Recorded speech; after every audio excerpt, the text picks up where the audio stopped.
All right.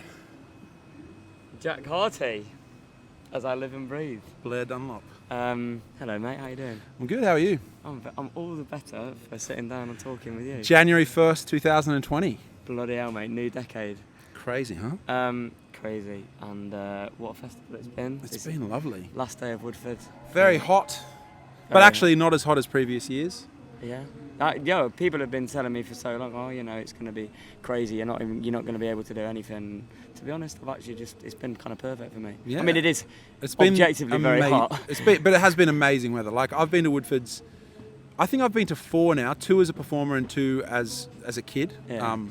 And 1 as a kid, I remember that it was so wet that everything was just mud. Everything. It was like Mudford. They called that year Mudford. And there were like worms in everyone's shoes and stuff, like big earthworms. It was crazy. It was still an amazing festival because everyone just gave themselves over to it. Yeah.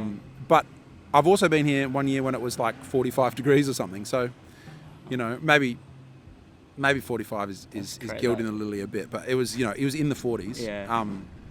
So this year's just been amazing weather. Yeah. It's been so good. It's very English of us to have started this talking about the weather.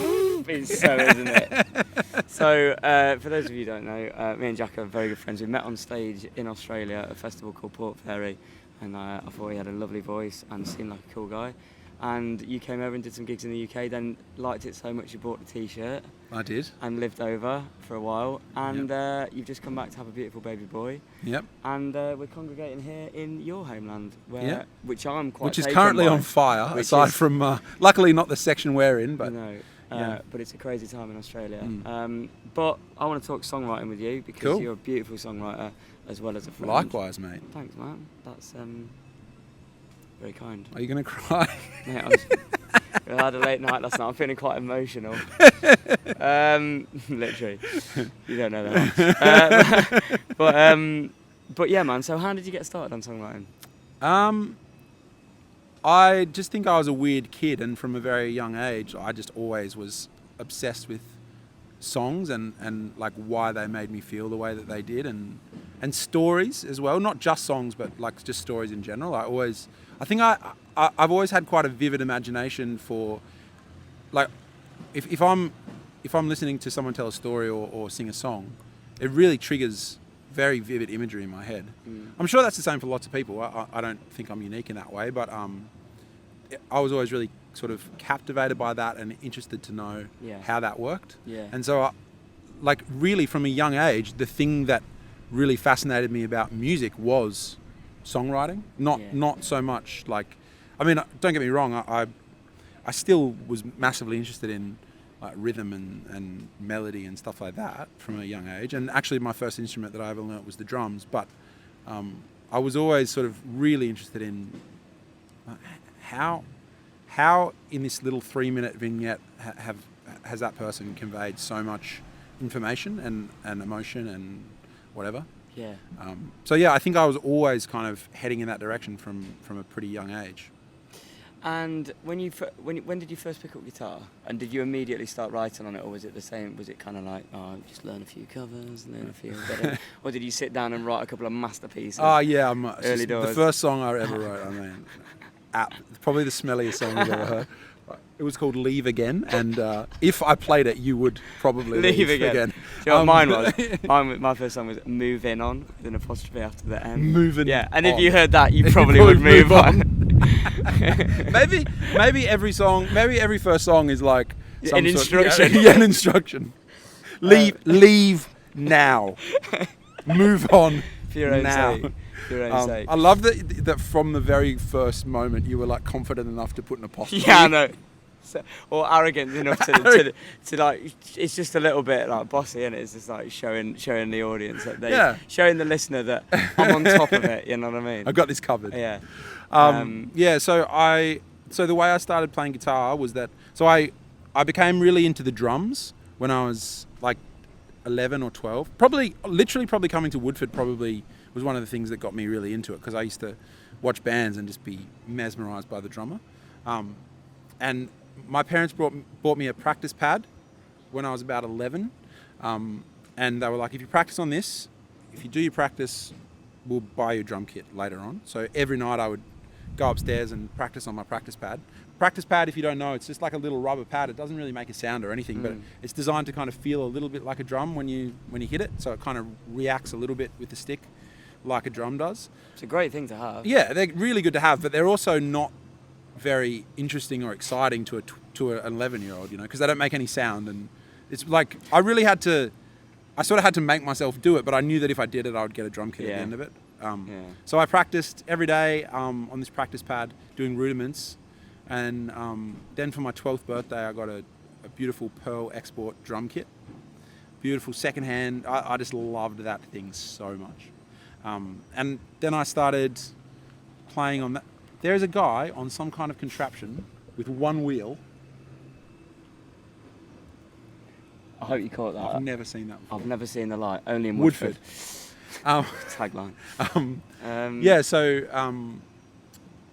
Yeah, drums are the best instrument. Well, they are the best instrument. They're definitely a very like visceral. Yeah, they're certainly the most. They're the most primal and probably the longest standing if you don't count the voice. That's I'm right. guessing. Well, yeah. If you don't count the voice, you're probably right, mate. So anyway, so I had this drum kit and I was obsessed and I used to practice every night, but I wasn't allowed to. We lived in a residential area, and I had very lovely neighbours who didn't complain too much. At one stage I started practicing in the morning and we got a couple of complaints then. But I would practice from when I got home from school till about 6 or 6:30. But I wasn't allowed to play after 6:30ish because my mum was like, look, can't be having that. We've got neighbours and also like I'm one of four, so I have 3 brothers and sisters and you know, mum probably just wanted a little bit of peace and quiet. So I wasn't allowed to play after 6:30 and so, but my mum had played guitar or does play a bit of guitar. So there was an old Takamine guitar in my house. And so I just sort of started picking up and playing that really because I wasn't allowed to play drums after 6:30 and I was just sort of obsessed with music in general. Yeah.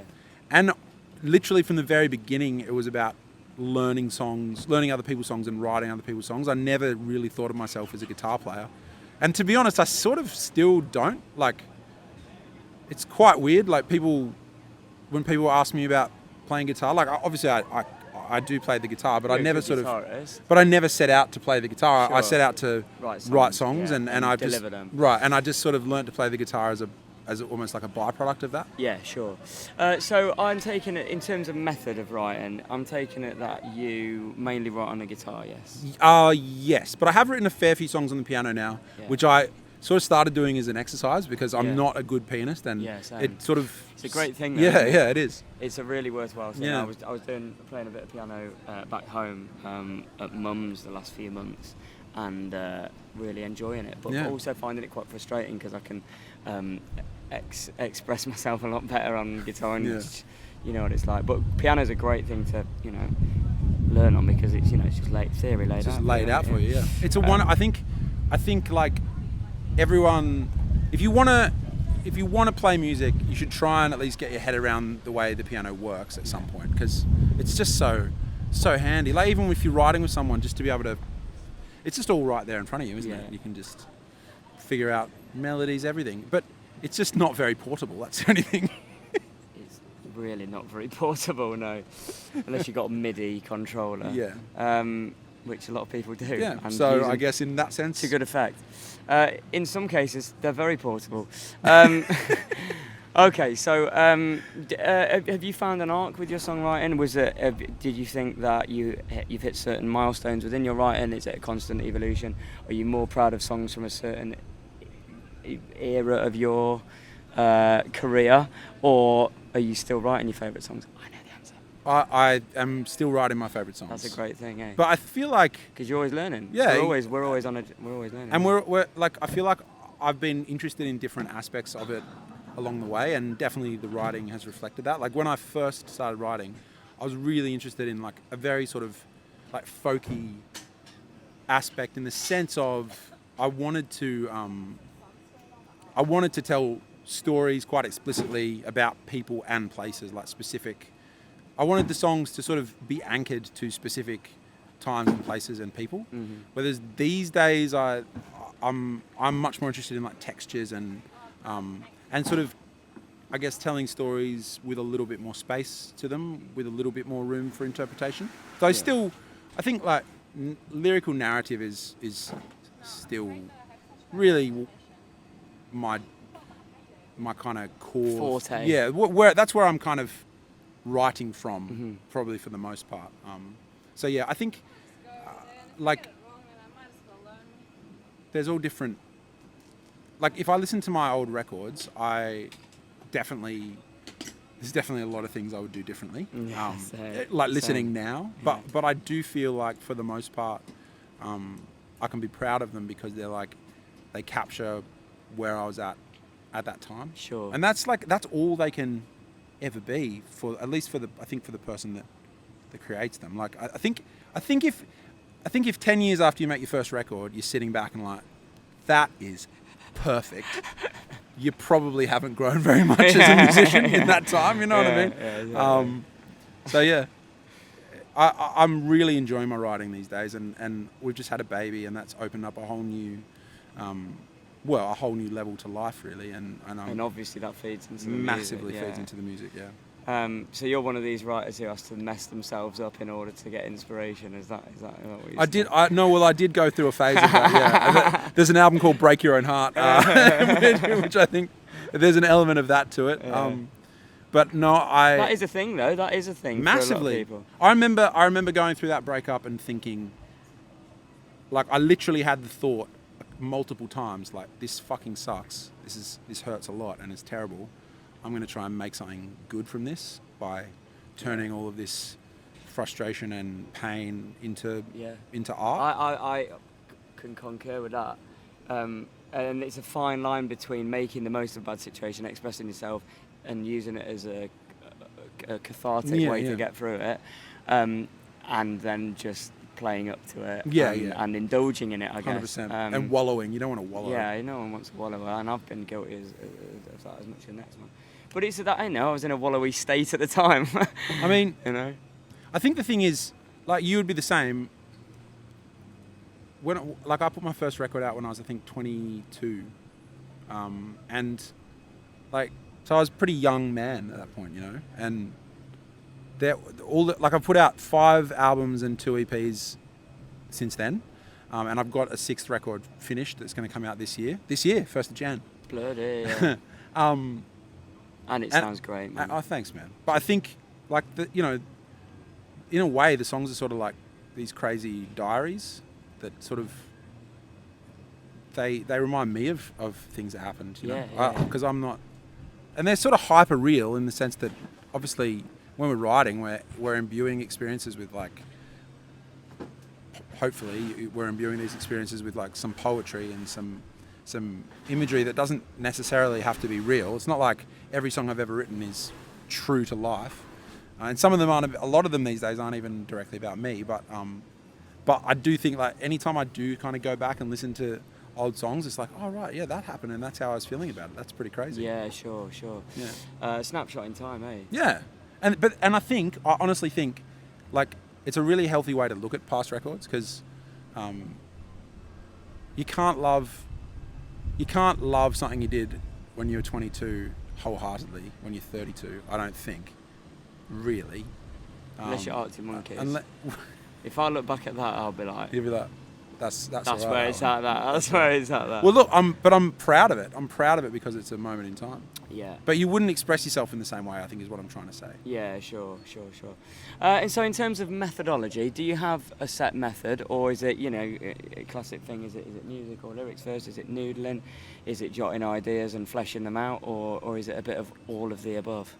It's sort of a bit of all of the above. Yeah. Yeah, but it literally is all of the above. Like, sometimes I'll get an idea for a lyric or for something that I want to write about first, and I'll let it percolate in my head for sort of 2 weeks, and then I'll sit down and sort of write the lyrics and then add the music to it. So, like, a song like Esque, Tash is my wife, and we'd been touring in Tasmania.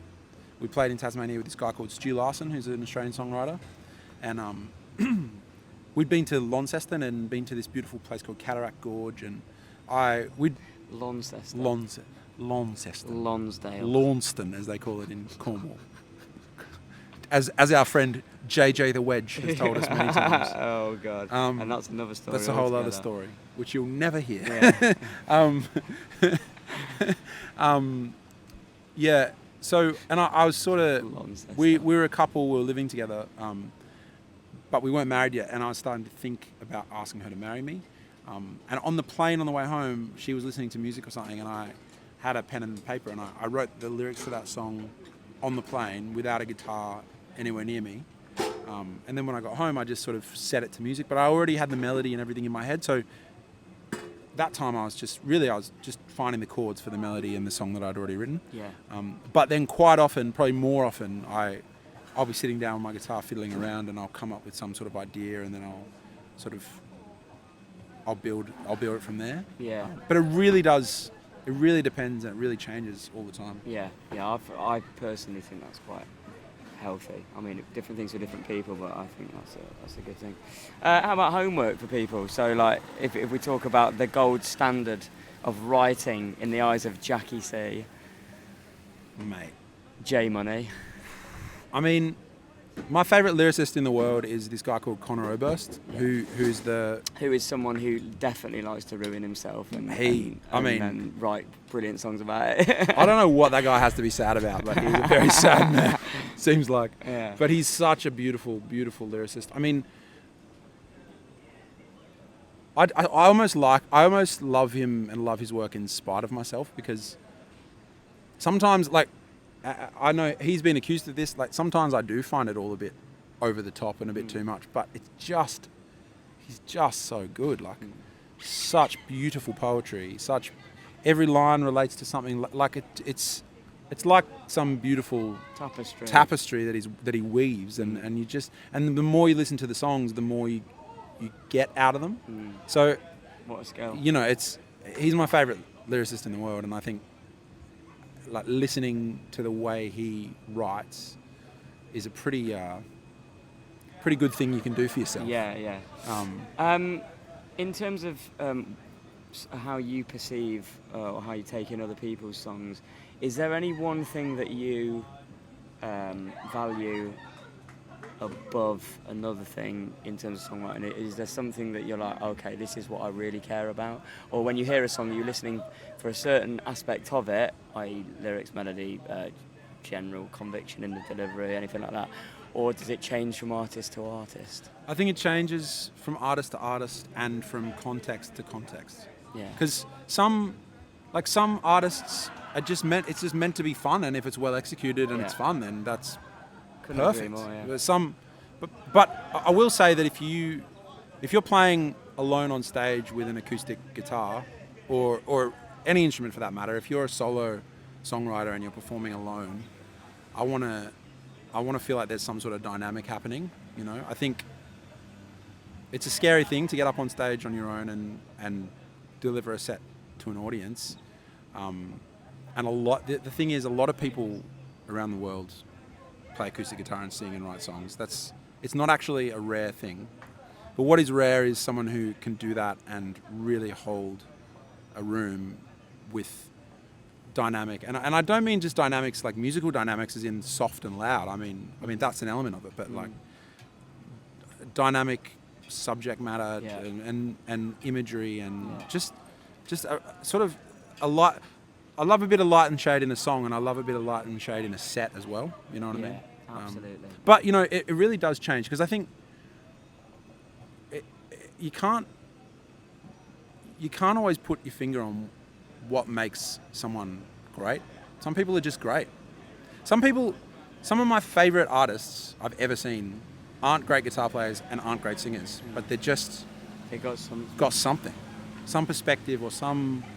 It's just their essence or something, and letting that through is probably the hardest thing you can learn to do, because I think we're all like, it's a scary thing to be yourself fully, but it's an honest thing to do, and it's like the world isn't set up for that. You know, the world is set up for polite society and not always saying what you really think, or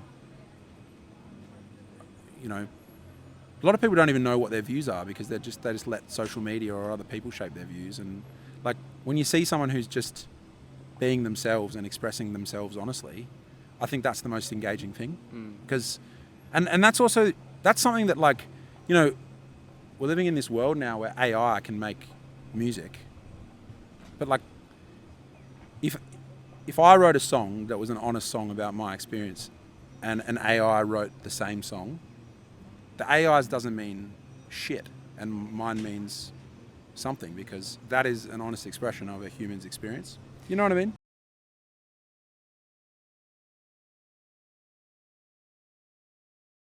So, all right, top 3 Australian songwriters. Okay.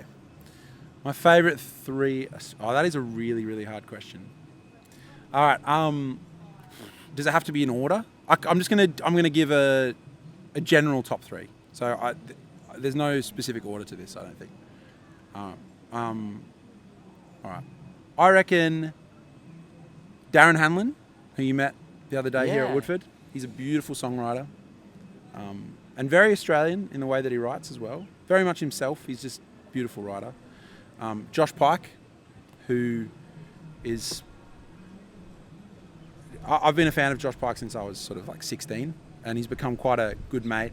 And it's a strange thing negotiating that now, because I think it's almost quite hard to be like a massive fan of someone that you're close friends with. Like, you can obviously be a fan in the sense that you love their music, but there's no mystery there because, you know, they're your mate. Yeah, so it takes away that sort of element to it. But I love that whole thing that David Bowie never goes for shit. Yeah, exactly. And it's like, well, you know that you've seen behind the pikey mask. Yeah, that's right. And then I'm going to go Liz Stringer, because she's an absolute...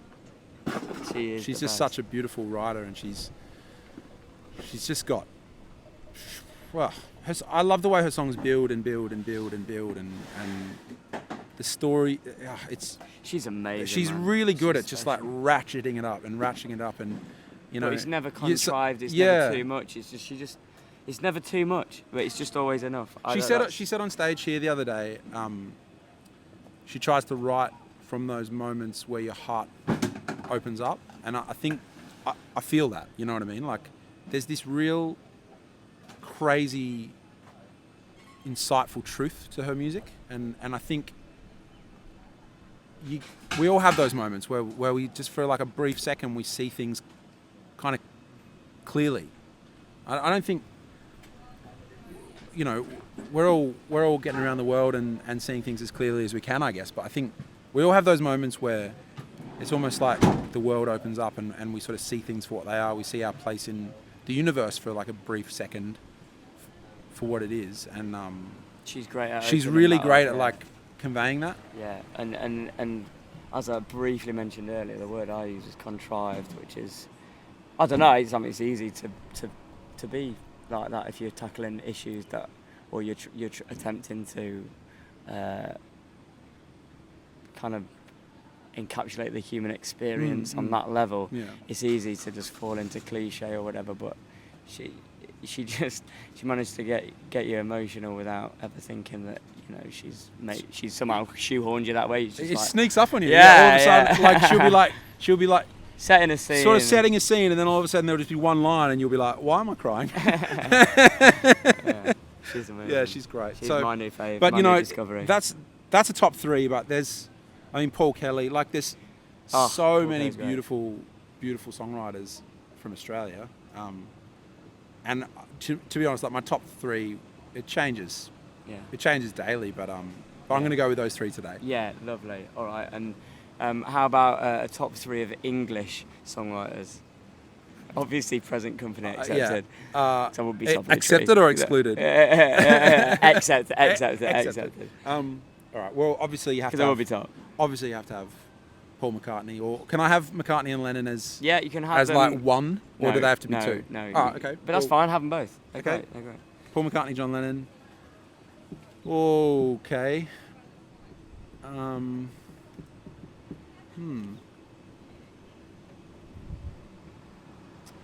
Are you going to edit for silence? No. Put me on the spot. There we go. Okay. Nick Drake. Yeah, nice. Nick Drake. Can't I love argue Nick that. Drake. Nick Drake's beautiful. Every time I've been to Cambridge, I walk around singing Nick Drake songs to myself. Yeah, that makes a lot of sense, eh? Sensei. Mate, I could talk forever. Mate, we could. We could really could, but I've got to go and Do a gig. I'm going to sing a song with you. You are? A beautiful song. Pay you later. Yeah, man. I can't wait for it, man. But it's been what a ride this tour has been. I just can't believe it's nearly over. But thanks so much for sitting down, mate. Hopefully the first of a few. We should do it again. Yeah, man. We'll get together in the next year, I'd say. Yeah, we'll do it. I'll be living over We're here going to come over to the UK and do some gigs. Maybe we do some more gigs together. Yeah, 100%, Let's mate. do it. 100%. Hundy P. All right, mate. Catch you on the flip side. Catch ya. Catch ya. It's been fun. It's been fun, mate. See you later. Bye.